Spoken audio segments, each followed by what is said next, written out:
Ganito po mag-ground weeding mga ka-RB sa ating mga bagong tanim na saging lakatan. So ngayong April 6, mag 30 days na po ito. So ang ginagawa natin ngayon, round weeding. So paglilinis sa puno ng ating bagong tanim. Kaya kailangan po natin itong linisin. Ayan. Tsaka pwede na po natin itong applyan.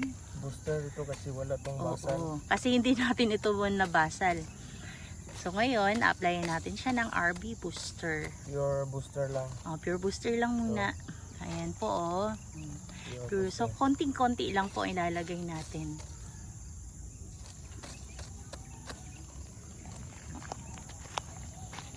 Kasi may mga ano din tayo, may mga newbies hindi nila alam kung ano po yung round weeding.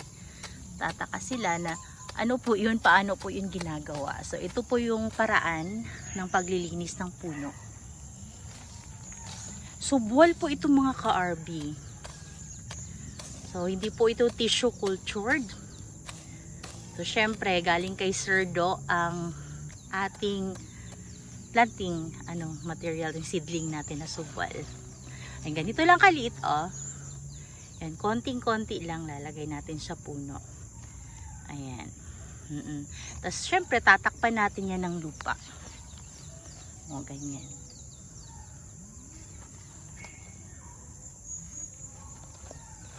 Okay.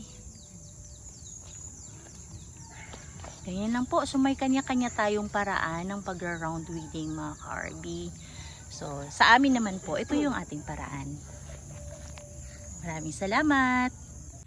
Update lang po tayo mga ka-RB sa ating itinanim na lakatan. 3 days ago, na round weed natin ito at inaplayan natin ito ng RB booster na konting-konti lang po. Hindi pa wala pa ni bukad to iyang dahon before, but look at this. Tingnan nyo kung gaano na siya kalaki. Tingnan nyo. Ang bilis niyang lumaki 3 days after na applyan natin ng RB booster na round weed natin. Same location, same plant po ito Ayan. Amazing! Nakakatuwa lang po kasi makita mo talaga yung development niya after 3 days. After ma-applyan ng RB booster. Bongga! Update po sa ating saging na tinanim. So 2 months na po ito. Ayan. So nililinisan po natin ang puno. So ang tawag dito is round weeding. Dati maliit pa ito, 'di ba? So ngayon 2 months na. So hindi natin namamalayan, lumaki na pala yung ating tinanim. Subwal po ito mga ka-RB. Kaya yung mga iba may mga maliliit pa din. Huli kasi lumabas yung kanilang mga pagsibol. Kaya medyo maliit sila. Pero ito yung vlog natin dati yung isang puno lang. Ngayon malaki na sila. Pati yung mga kasama niya, malaki na sila. So kung may mga lote kayo dyan na bakante, nako, taniman nyo na po. Yung mga idol nyo na lote, taniman nyo. Kasi hindi nyo namamalayan. Lumalaki na po yung inyong mga tanim.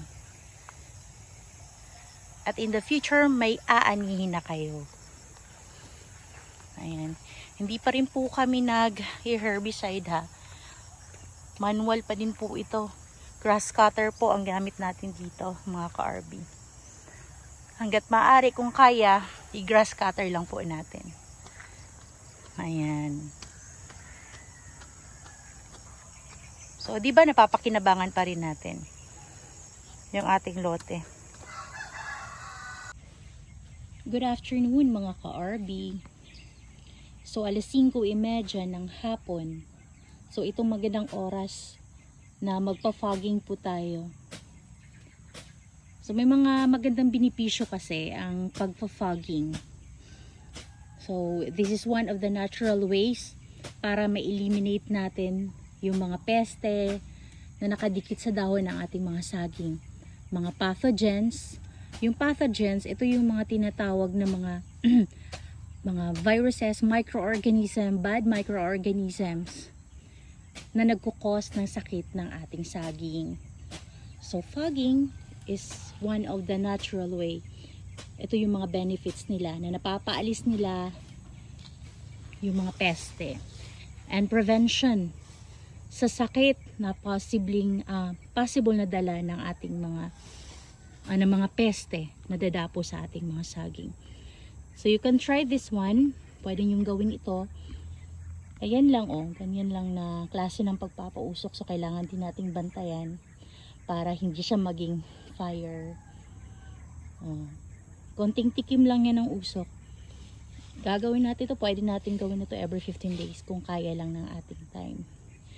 Flex din natin ating saging ng ganda ng katawan. Ang kakapal ng saging. Ang kanilang mga dahon. Ayan. Good morning mga ka-RB. So ang activity natin ngayong umaga is nag-grass cutting po tayo. So tapos na po ito, nag-grass cut. Ayan. Kasi hindi po tayo gumagamit po ng herbicide o yung pamatay damo.